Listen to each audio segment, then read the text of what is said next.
Hello students. आज हम chapter 11 की बात करेंगे, फोर्स एंड एनर्जी। अब हम इसमें जानेंगे कि फोर्स क्या होता है, एनर्जी क्या होती है, कितने टाइप का होता है फोर्स। तो हम स्टार्ट करते हैं।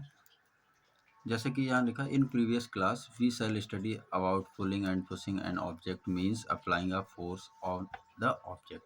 प्रीवियस क्लास में हमने जाना होगा कि सीखा होगा कि पुलिंग करना, किसी चीज़ को अगर पुल करते हैं या पुश करते हैं किसी भी ऑब्जेक्ट को, तो उस पर एक फोर्स अप्लाई होता है।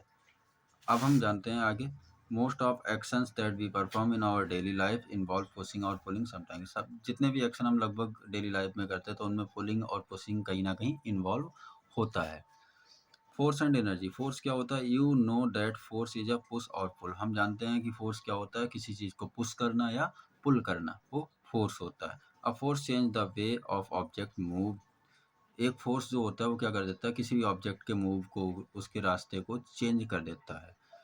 This means that a force can be either change the speed of or direction on और मोशन ऑफ एन ऑब्जेक्ट। इसका मतलब हुआ कि फोर्स क्या होता है, वो किसी भी ऑब्जेक्ट की स्पीड को चेंज कर देगा या उसकी डायरेक्शन को या मोशन को, जो जितनी तेज़ी से वो चल रहा है उसको हो सकता है और तेज़ कर दे। You need different amount of force to move different object. हमें आवश्यकता होती है अलग अलग अमाउंट जो है फोर्स के, अलग अलग ऑब्जेक्ट के लिए। The heavier of the object the more force you need to move it. अगर भारी ऑब्जेक्ट है तो हमें उसको मूव करने के लिए ज़्यादा फोर्स की आवश्यकता होगी, हल्का ऑब्जेक्ट है तो कम फोर्स की आवश्यकता होगी। टाइप्स ऑफ फोर्स क्या होते हैं? Force are broadly classified into two types. Force को क्या होता है, दो टाइप से क्लासिफाइड किया गया है, contact force and action at a distance force. एक तो कॉन्टैक्ट फोर्स और दूसरा उस डिस्टेंस के दौरान जो फोर्स लगा है उसमें। सबसे पहले बात करेंगे हम कॉन्टैक्ट फोर्स की। कॉन्टैक्ट फोर्स होता क्या है? Contact force, these types of force exist the two interacting objects are physically in contact with each other. Examples at contact force include friction force and applied force. इस तरह के force में क्या होता है, दो ऑब्जेक्ट जो होते हैं उनमें फिजिकली कांटेक्ट होना चाहिए एक दूसरे से, वो कहलाएगा कांटेक्ट फोर्स। अगर कांटेक्ट नहीं हो रहा फिजिकली तो वो कांटेक्ट फोर्स नहीं होगा। जैसे example of contact force include frictional force. Example जो है कांटेक्ट फोर्स में, उसमें इंक्लूड है फ्रिक्शनल फोर्स और अप्लाइड फोर्स, ये दोनों उसमें इंक्लूड हैं। अब सबसे पहले हम जानेंगे फ्रिक्शनल फोर्स होता क्या है। Frictional force, force due to friction acts when body move in contact with either. Force जिसके दौरान, फ्रिक्शन के दौरान बॉडी क्या होती है हमारी, जब मूव करती है एक दूसरे के कांटेक्ट के, the surface oppose the motion of the body which move over it. जिस सरफेस पे वो बॉडी मूव कर रही है, जैसे कि ये यहाँ पे राइडिंग कर रहे हैं तो यहाँ पे क्या हो रहा है, इस सरफेस पे जो बॉडी मूव कर रही, तो इनके और इनके, इन दोनों के बीच क्या हो रहा है, एक कांटेक्ट फोर्स लग रहा है, यही कहलाता है frictional force. Frictional force always act opposite to the direction of motion of the body.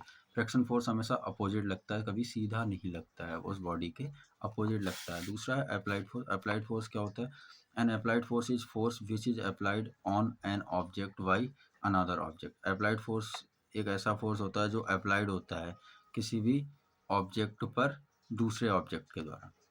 If you throwing a ball, जब हम क्या करते हैं बॉल को फेंकते हैं, then you are applying a force on the ball, तब हम क्या करते हैं उस बॉल पर एक फोर्स अप्लाई करते हैं।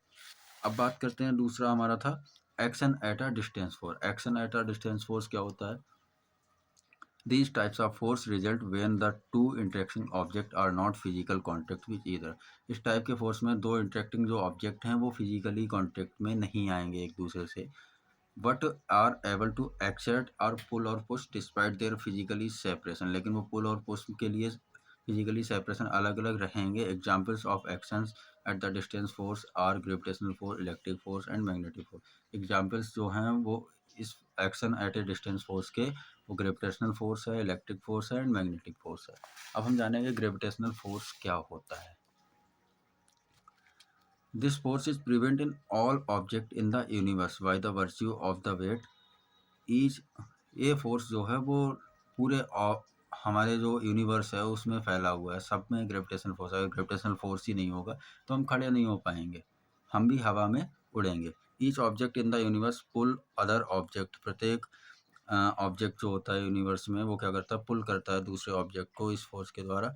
It keeps heavenly object like the sun, जैसे कि ऑब्जेक्ट होता है, सन है, स्टार्स है, प्लैनेट्स है, in their respective places gravitational force of earth pull all things toward its center. Gravitational force जो होता है वो अर्थ पे वो पुल कर देता है सभी चीज़ों को उसके सेंटर पे। It keeps all things on the earth bound to it.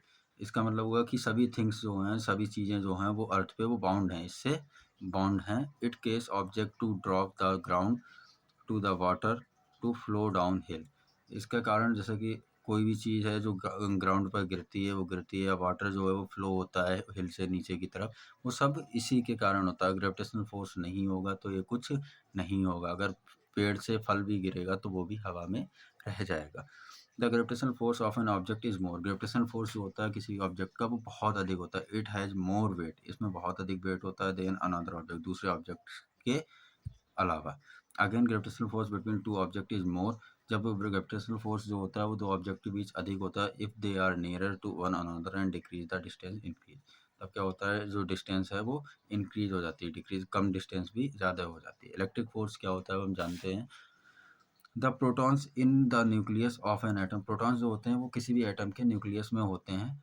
And the electrons outside experience a pull towards each other despite the small separation. और इलेक्ट्रॉन्स जो होते हैं वो किसी भी ऑब्जेक्ट के बाहर होते हैं। ठीक है, क्लियर हुआ। प्रोटॉन कहाँ होते हैं, न्यूक्लियस के अंदर, और इलेक्ट्रॉन्स क्या होते हैं, आउटसाइड होते हैं, बाहर होते हैं न्यूक्लियस के। मैग्नेटिक फोर्स की बात करेंगे। मैग्नेटिक फोर्स क्या होता है। मैग्नेटिक्स है Magnets have special properties by which they possess a force that can move certain objects. Magnets क्या होता है, स्पेशल प्रॉपर्टीज रखती हैं जो क्या करती हैं, उनमें एक फोर्स होता है जिससे कि बहुत सारे ऑब्जेक्ट जो होते हैं वो उसके पास चले जाते हैं, मूव हो जाते हैं। It is called magnetic force. तो वो क्या कहलाता है, मैग्नेटिक फोर्स कहलाता है। नेक्स्ट बात करेंगे इलास्टिक फोर्स। इलास्टिक फोर्स क्या होता है, अ स्ट्रेच्ड स्प्रिंग। जब हम स्प्रिंग को खींचते हैं, जब हम स्प्रिंग को खींचते हैं या रबर को खींचते हैं तो its original shape and size after being release. जब हम उसको छोड़ देते हैं, खींचने के बाद छोड़ेंगे तो वो अपने साइज में आ जाएगी। तो ये जो फोर्स होगा वो कहलाएगा हमारा इलास्टिक फोर्स। ठीक है, ये फोर्स हमारा क्या कहलाएगा, इलास्टिक फोर्स। नेक्स्ट बात करते हैं मस्कुलर फोर्स की। मस्कुलर फोर्स क्या होता है। Muscular force is applied when muscles are use to push pull lift और stretch object. Muscular force applied होता है जब हम क्या करते हैं, मसल्स होती हैं उसको हम पुश करेंगे, पुल करेंगे, लिफ्ट करेंगे, स्ट्रेच करेंगे, खींचेंगे तब। स्ट्रेचिंग अ रबर बैंड, जैसे रबर बैंड को खींचते हैं विद फिंगर अपने हाथों से। तो pushing a mug into water and example muscular force. ये सब एग्जांपल हैं किसके, मस्कुलर फोर्स के। नेक्स्ट है बुयांट फोर्स। बुयांट फोर्स क्या होता है, this force is an upward force. ये कैसा फोर्स होता है, अपवार्ड फोर्स होता है, exerted by a fluid on the body which fully partially immersed in it। जब क्या होता है, जैसे कि एक शिप दे रखा है, ये शिप जो है वो पानी में चल रहा है, तो इस पानी में चलने, जब ये शिप चलेगा तो इस पे जो फोर्स लगेगा वो वाइंड फोर्स होगा। तो ये क्या करेगा, जो इसकी बॉडी है उसको क्या करेगा, फुली पार्शली इमर्ज कर देगा, अलग कर देगा। अब वाटर के ऊपर ही रहेगा, ये नीचे नहीं जाएगा। If you emerge an empty mug, जो हम क्या करते हैं खाली मग को बकेट में डाल देते हैं, इमर्स कर देते हैं वाटर में, तो यू फील फोर्स, तो हमें महसूस होता है उस पर एक फोर्स, क्योंकि वो वाटर जो खाली मग है वो डूबेगा नहीं, वो उसके ऊपर ही रहेगा। पुशिंग द मग अपवार्ड, क्योंकि उस पर जो फोर्स लग रहा है वो उसको क्या करेगा, ऊपर भेजेगा। This is force, this force is called buoyant force. ये फोर्स जो होता है वो बुयांट फोर्स कहलाता है। नेक्स्ट बात करते हैं एनर्जी की। एनर्जी क्या होती है, energy is the ability to do work. Energy क्या होती है, एबिलिटी होती है वर्क करने, काम करने की क्षमता को हम क्या कहते हैं, एनर्जी कहते हैं। We need energy to make matter move. तो हमें एनर्जी की आवश्यकता होती है मैटर को मूव करने के लिए। It is also use to change the state of matter. ये क्या कर देती है, मैटर के स्टेट को चेंज कर देती है। We also need energy to do physical work like walking and playing. हमें फिजिकल वर्क करने के लिए भी एनर्जी की आवश्यकता होती है, जैसे कि टहलना, खेलना, इस तरह से हम कोई भी काम करते हैं तो हमें एनर्जी की आवश्यकता होती है। सोर्स ऑफ एनर्जी, सोर्स क्या होते हैं एनर्जी के, various source of energy can be put into two categories. अलग अलग सोर्स जो हैं एनर्जी के उनको दो कैटेगरीज में रखा गया है। एक होता है रिन्यूएबल सोर्स एनर्जी एंड दूसरा नॉन रिन्यूएबल एनर्जी। अब बात करेंगे रिन्यूएबल सोर्स ऑफ एनर्जी क्या होता है। तो major renewable source of energy are wind. जो रिन्यूएबल सोर्स ऑफ एनर्जी है वो है विंड, हाइड्रो पावर है, solar energy and geothermal energy. ये सब क्या है, रिन्यूएबल। मतलब बार बार, रिन्यूएबल का मतलब ये होता है जो स्टोर हो जाए, बार बार यूज़ किया जा सके। और नॉन रिन्यूएबल का मतलब होता है जो इनको हम शॉर्ट टाइम के लिए यूज़ करें, बार बार यूज़ ना करें। तो इसमें सबसे पहले बात करेंगे विंड एनर्जी क्या होता है। It is plentiful, renewable, widely distributed, clean and non polluting. एक ऐसी होती है प्लेंटीफुल होती है, रिन्यूएबल होती है, वाइडली होती है, डिस्ट्रीब्यूटेड होती है, क्लीन होती है और पोल्यूशन नहीं करती है, नॉन पोल्यूटिंग एनर्जी होती है। Therefore it is considered by expert to be more environment friendly that many other energy sources. इसीलिए क्या करते हैं एक्सपर्ट इसको कंसिडर करते हैं। क्यों? क्योंकि ये इन्वायरमेंट फ्रेंडली एनर्जी होती है दूसरी एनर्जियों से। Wind power is conserving of wind energy. Wind power जो होती है वो कहाँ से कंजर्व होता है? वो विंड एनर्जी से होता है। इनटू यूजफुल फॉर्म में जैसे कि इलेक्ट्रिसिटी यूजिंग विंड टरबाइन। जैसे कि हम इलेक्ट्रिसिटी यूज करते हैं तो वो हवा की टरबाइन के द्वारा इलेक्ट्रिसिटी भी बनाई जाती है। नेक्स्ट बात करते हैं different form of energy. Hydro power energy. Power energy क्या होता है? Hydro power of water energy use water to rotates blades in a turbine. Hydro power energy water energy होती है जिससे क्या होता है वाटर से हम क्या करते हैं रोटेट करते हैं ब्लेड्स को जो टरबाइन होते हैं और उससे क्या होता है चेंजेस काइनेटिक एनर्जी। वो उस टरबाइन को काइनेटिक एनर्जी में चेंज कर देती है ऑफ वाटर इनटू इलेक्ट्रिसिटी। और वाटर जो होता है वो इलेक्ट्रिसिटी में चेंज हो जाता है क्योंकि काइनेटिक एनर्जी होगी जब वाटर की तब वो इलेक्ट्रिसिटी बनाएगा। तब moving water can be river and steep waterfall. ये कहाँ होता है? किसी भी रिवर पे या फिर वाटरफॉल जहाँ पे हो वहाँ पे। नेक्स्ट है हीट एनर्जी। हीट एनर्जी क्या होता है? Heat is the form of energy. Heat एक फॉर्म होती है एनर्जी की। We use it for a lot things. हम इसको यूज करते हैं बहुत सारी चीज़ों के लिए लाइक वार्मिंग आवर होम्स, अपने घर को गर्म करने के लिए या कुकिंग करने के लिए, खाना को पकाने के लिए। Most of heat energy we use comes from burning fuels like coal, kerosene and petrol. अधिकतर जो हीट एनर्जी है वो हम यूज करते हैं किसके द्वारा आती है वो? जैसे कि हम कोई भी फ्यूल्स जलाते हैं, कोयला हो गया, केरोसिन हो गया, पेट्रोल हो गया, इन सबको जला के यूज करते हैं। Light energy.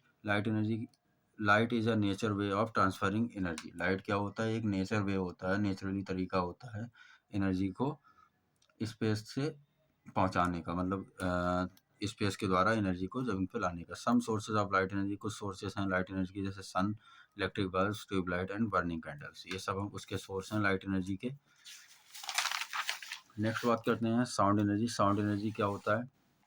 Sound is a vibration transmitted through a solid. Sound क्या होता है? वाइब्रेशन जो सॉलिड के द्वारा वाइब्रेट हो रहा है वो कहलाता है साउंड। या लिक्विड के द्वारा या गैस के द्वारा जो भी वाइब्रेशन आ रहे हैं वो कहलाता है हमारा sound. Sound is produce when a force causes an object of substance to vibrate. Sound produce होता है जब किसी भी ऑब्जेक्ट पे हम फोर्स, कोई भी फोर्स अप्लाइड कर देते हैं तो वो सब्सटेंस क्या होने लगता है? वाइब्रेट होने लगता है। Some sources of sound energy. सब कुछ सोर्स जो हैं साउंड एनर्जी के जैसे कि म्यूजिक सिस्टम हो गया, म्यूजिक इंस्ट्रूमेंट हो गया, रेडियो हो गया, ये सब उसके सोर्सेस होते हैं। नेक्स्ट है electrical energy. Electrical energy is a delivered by टिनी charge particle moving through a wire. Electrical energy delivered होती है छोटे छोटे चार्ज पार्टिकल होते हैं उनके द्वारा। जैसे वो एक वायर होता है, एक वायर में बहुत सारे वायर लगे होते हैं, पार्टिकल होते हैं, तो उसके द्वारा इलेक्ट्रिकल एनर्जी को क्या किया जाता है? डिलीवर्ड किया जाता है। हमारे घरों में भी जो वायर होते हैं उनसे ही तो इलेक्ट्रिक की जो सप्लाई होती है वो आती है। It can be stored in battery. इसको हम स्टोर कर सकते हैं बैटरी में। And use to start a car, power our cell phone. इससे हम क्या यूज़ कर सकते हैं? कार को स्टार्ट करने के लिए या कोई पावर जनरेट करने के लिए। हमारे पास सेल फोन है उसको चार्ज करने के लिए। Lightning is an example of electrical energy in nature. Lightning जो है एग्जाम्पल है किसका? इलेक्ट्रिकल एनर्जी का नेचर में। नेक्स्ट बात करते हैं न्यूक्लियर एनर्जी। न्यूक्लियर एनर्जी क्या होता है? Matter is made up of tiny molecules and molecules are made up of tiny particles called atom. Matter जो होता है वो बना होता है छोटे छोटे मॉलिक्यूल से और मॉलिक्यूल जो होता है वो बना होता है छोटे छोटे पार्टिकल्स से, वो कहलाते हैं atoms. The central parts of atom is called nucleus. जो सेंट्रल पार्ट होता है, जो बीच का पार्ट होता है एटम का, वो कहलाता है nucleus. The breaking of nucleus और joining to nuclear produce is a lot of energy. जब न्यूक्लियस को तोड़ा जाता है या ज्वाइन किया जाता है दो न्यूक्लियों को तो उससे क्या होती है? बहुत अधिक मात्रा में एनर्जी प्रोड्यूस होती है। The nuclear energy release in the form of rays. Nuclear energy जो होती है वो रिलीज होती है किसकी फॉर्म में? रेज की फॉर्म में। एंड इट कॉल्ड रेडिएशन, और वो कहलाता है रेडिएशन। ड्यूरिंग रेडिएशन के दौरान there is a powerful spreading of heat. यहाँ बहुत अधिक heat, light, sound, invisible beams ये सब निकलती हैं, स्प्रेड होती हैं। Nuclear energy produce low cost electricity. Nuclear energy produce करती है सस्ती कॉस्ट की बिजली। It also help doctor to see inside the body. इसको देख सकते हैं डॉक्टर बॉडी के अंदर इट फ्यूल्स सबमरीन्स। ये क्या होता है, सबमरीन्स के लिए फ्यूल भी होता है इसके लिए। बट इट हैज़ ड्रॉबैक, लेकिन ये कैसा होता है, ड्रॉबैक होता है, ड्रॉबैक रखता है। इट प्रोड्यूस न्यूक्लियर वेस्ट, ये न्यूक्लियर वेस्ट को प्रोड्यूस करता है। विच इज़ एक्सट्रीमली डेंजरस, जो क्या होता है बहुत अधिक डेंजरस होता है फॉर लिविंग ऑर्गेनिज्म। किसके लिए, लिविंग ऑर्गेनिज्म जितने भी हैं, हम लोग हुए, जानवर हुए, पशु पक्षी हुए, जितने भी लिविंग ऑर्गेनिज्म हैं उन सब के लिए क्या होता है, ये डेंजरस होता है। And remain active for 100 of years, और ये एक्टिव रहता है 100 लाखों, वो सैकड़ों सालों तक ये क्या रहता है, एक्टिव रहता है।